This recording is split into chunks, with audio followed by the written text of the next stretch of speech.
ഓണമൊക്കെ ആയില്ലേ, ഒന്ന് ഒരുങ്ങിയാലോ? സോ ഒരു സിമ്പിൾ ആൻഡ് എലിഗന്റ് ആയിട്ടുള്ള ഒരു ഓണം മേക്കപ്പ് ലുക്ക് നോക്കാം. ദേ ഇതുപോലെ. So since I from Karnataka, ഞങ്ങൾക്ക് അവിടെ ഈ ഓണമൊന്നും ഇല്ലായിരുന്നു. സോ എന്റെ ഓണം മെമ്മറി എന്ന് പറയുന്നത് ഏഷ്യൻ മൂവീസിൽ കുറെ നല്ല നല്ല മൂവീസ് ഒക്കെ സ്കൂൾ കഴിഞ്ഞ് വന്ന് കാണുന്നതായിരുന്നു. ബട്ട് കല്യാണം കഴിഞ്ഞ് വന്ന ശേഷം കേരളത്തിൽ റിസൈഡ് ചെയ്ത് തുടങ്ങിയതിന് ശേഷമാണ് ഞാൻ ഓണം ആഘോഷിക്കാനും ടിപ്പിക്കൽ ഓണത്തിന്റെ രീതികളൊക്കെ കണ്ടു തുടങ്ങിയത്. Onam is such A colourful festival. പൂക്കളം, സദ്യ, വടംവലി, പരിപാടികള്, എന്ത് രസാലേ. പ്രഗ്നന്റ് ആയതിനു ശേഷം എനിക്ക് പിഗ്മെന്റേഷൻസ് അതിനൊക്കെ കുറച്ച് കൂടുതലാണ്. അത് മറക്കാനായിട്ട് കുറച്ച് കൺസിലർ ഒക്കെ ഇടാം. സോ ഞാൻ പല വീഡിയോസിൽ പറഞ്ഞിട്ടുള്ളത് പോലെ the best and my favourite foundation that is മാർസിന്റെ ഹൈ കവറേജ് ഫൗണ്ടേഷൻ. ഇതിട്ടപ്പൻ എന്തോ ഒരു സദ്യ കഴിച്ചാലും ബടം വലിച്ചാലും സാധനം പോകത്തില്ല. സോ ബേസിക്കലി എനിക്ക് ഈ ഓണം കുറച്ചുകൂടി സ്പെഷ്യൽ ആണ്. ബിക്കോസ് ഒരു മോം ടു ബി ആയിട്ട് ഒരു ബേബിനെ കൊണ്ടുള്ള ആദ്യത്തെ ഓണമാണത്. അതിൻ്റെതായ കുറച്ച് ലിമിറ്റേഷൻസും ഉണ്ട്. കഴിഞ്ഞ ഓണത്തിനെ പോലെ പൊത്തുള്ളിച്ചാടി നടക്കാനും ഡാൻസ് കളിക്കാനും ഒന്നും പറ്റത്തില്ല.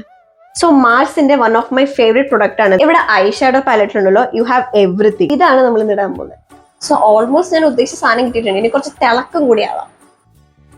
കൊള്ളാം, എനിക്കിഷ്ടപ്പെട്ടു. കാജലിടാം, ഒരു മസ്കാര ഇട്ട് കൊടുക്കാം. ഞാൻ യൂസ് ചെയ്യുന്നത് മാർസിന്റെ ഡബിൾ സ്റ്റെപ്പ്, അതായത് ഡബിൾ ട്രബിൾ എന്നൊരു മസ്കാരയാണ്.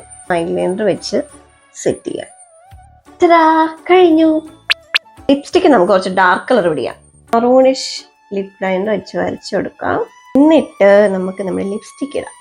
ഒരു ഇമ്പോർട്ടൻറ്റ് സാധനം ഇടാൻ മറന്നുപോയി, ദാറ്റ് ഇസ് ബ്ലഷ്. ഭയങ്കര ഇഷ്ടമാട്ടോ എനിക്ക്. ബ്ലഷ് ഇട്ട് കഴിയുമ്പോൾ തന്നെ ഭയങ്കര ഒരു എന്തൊരു സംഭവം. സെറ്റിംഗ് പൗഡർ എടുത്ത് ഇതൊക്കെ കൂടി ഒന്ന് സെറ്റ് ചെയ്തെടുക്കാം. സോ ഞാൻ കോൺട്രാസ്റ്റ് ആയിട്ട് ഈ ഒരു കമ്മലാണ് ഇടുന്നത്. നെക്സ്റ്റ് ഞാൻ ഒരു ഡിഫറെന്റ് ആയിട്ട് ഒരു ബൺ ഹെയർ സ്റ്റൈൽ ചെയ്യാന്നാ വിചാരിക്കുന്നത്. സോ എല്ലാ പ്രാവശ്യം നമ്മൾ വെക്കാനുള്ളത് മുല്ലപ്പൂ അല്ലേ, നമുക്ക് ഈ പ്രാവശ്യം കുറച്ച് വെറൈറ്റി ആയാലോ. ഇൻസ്റ്റാഗ്രാമിൽ കണ്ടൊരു ഹാക്ക് ആട്ടോ ഇത്. ഇതുപോലത്തെ ഒരു വള എടുക്കുക, ഇങ്ങനെ ഇത് കട്ട് ചെയ്യുക, എന്നിട്ട് പൂവിൻ്റെ അകത്തോട്ട് ഇങ്ങനെ കോർത്തു കൊടുക്കുക. അപ്പൊ ഞങ്ങളുടെ വക ഹാപ്പി ഓണം.